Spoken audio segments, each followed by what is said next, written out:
Okay, so this story that I'm going to talk about is kind of sad, and I'll tell you why in just a second. But so the workers at all of Kellogg's U.S. cereal plants go on strike.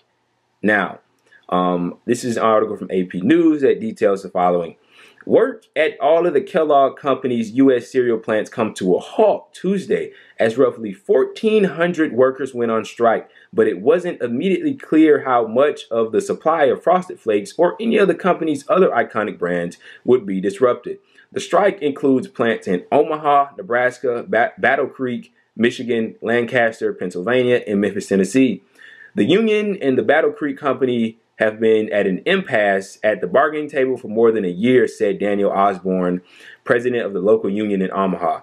The dispute involves an assortment of pay and benefit issues such as the loss of premium health care, holiday and vacation pay, and reduced retirement benefits. Wow.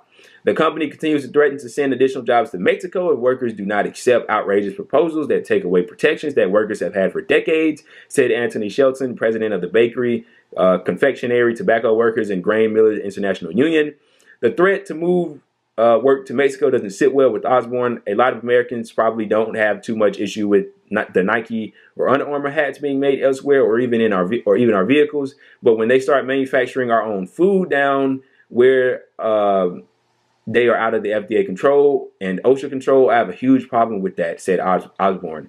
The company insists that its offer is fair and would increase wages and benefits for employees that it said made an average of $120,000 a year last year. We are disappointed by the union's decision to strike. Kellogg provides compensation and benefits for our U.S. ready to eat cereal employees that are among the industry's best. That was Kellogg's spokesperson talking. Osborne said he expects the company to try to bring non-union workers into the plants at some point this week to try to resume operations and maintain the supply of its products. The company acknowledged that it is implementing contingency plans to limit supply disruptions for consumers. The plants have all continued to operate throughout the coronavirus pandemic, but Osborne said that for much of that time, workers were putting in 12-hour shifts 7 days a week to keep up production while so many people were out because of the virus. The level we were working at is unsustainable, Osborne said. Kellogg's workers aren't the first food workers to strike during the pandemic. Earlier this summer, more than 600 workers at a Frito-Lay plant in Topeka, Kansas, walked off the job to protest working conditions during the pandemic, including forced overtime. That strike ended in July when the workers ratified a new contract. Workers at Nabisco plants in 5 states went on strike in August to protest plans by Nabisco's parent, Mondelez International, to move work to Mexico, among other issues, according to the Bakery, Confectionery, Tobacco Workers, and Grain Millers International Union, which also represents the Kellogg workers. That strike ended last month when workers ratified a new contract. Okay, so that was a little bit of a mouthful, but let's get into this. Now, firstly, before I touch on this, I want to say the Frito-Lay worker strike that they just touched on in that article, it was quite something. I remember talking about it previously, but when I would go to the grocery store, specifically like my grocery store of choice is typically Publix. And when I would go in Publix, I would walk down the chip aisle because I was so interested in this. When you would look, you wouldn't see Frito-Lay chips. You wouldn't. Now, I wasn't looking to buy them. Typically, when workers do things like this, I support them because I'm pro-worker, I'm pro-labor, and I like to stand with people that are fighting for a cause. But when you looked on the chip aisle, there were no Frito-Lay chips, because all these workers had went on strike. And you could see it. The same thing with Nabisco. Nabisco, there were shortages in stores. It was absolutely insane. It was awesome. And will the same thing happen with Kellogg? Because as this article points out, they say all of Kellogg employees in the U.S.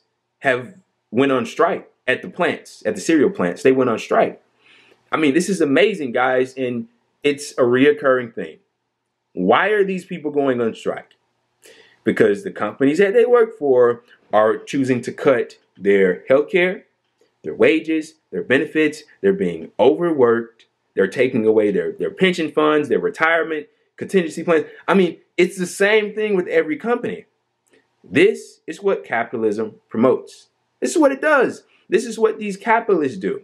Okay? They want to exploit the fuck out of the worker and in return give him a little bit so that he can sustain himself, but they want you to keep coming back and working for less so that they can make even more.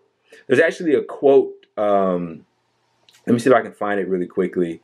This is a quote that I took from Capital when I read it, of course, by Karl Marx. I can't really pronounce the gentleman's name that came up with the quote, but I want to read it to you.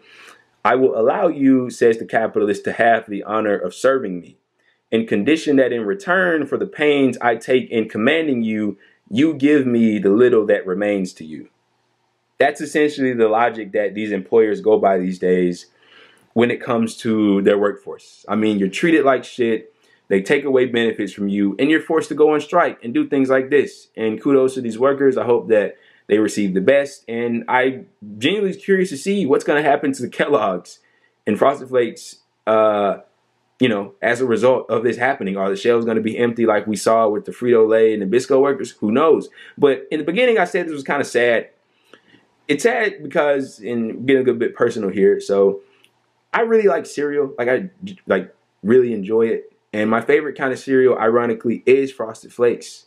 And I indulge in it quite often. I try not to as much, try to have a little bit of self-control because it's a lot of carbs and sugar. But I really enjoy it. And so when I saw this, I was a little down because, you want to stand with the workers when they do these types of things. Like, I wasn't out buying every Frito-Lay bag off the shelf when the Frito-Lay workers went on strike. I don't really eat chips like that anyway, but that's neither here nor there.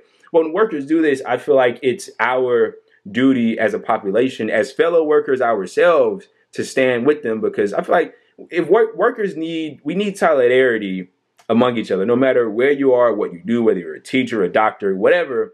The workforce has to have solidarity, which they lack right now because, the capitalists, they put you in competition with each other. So it's like, okay, if you don't perform, you'll lose your job, and you'll be replaced, or, your coworker may get the promotion and you won't. It's really competition driven, and there's a lot of lack in solidarity.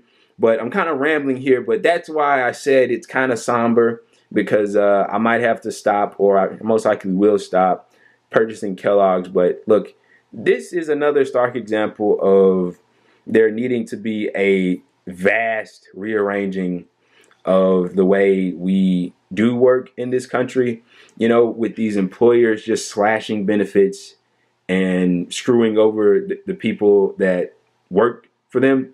I mean, it's absolutely repulsive. And this is just the latest example of it.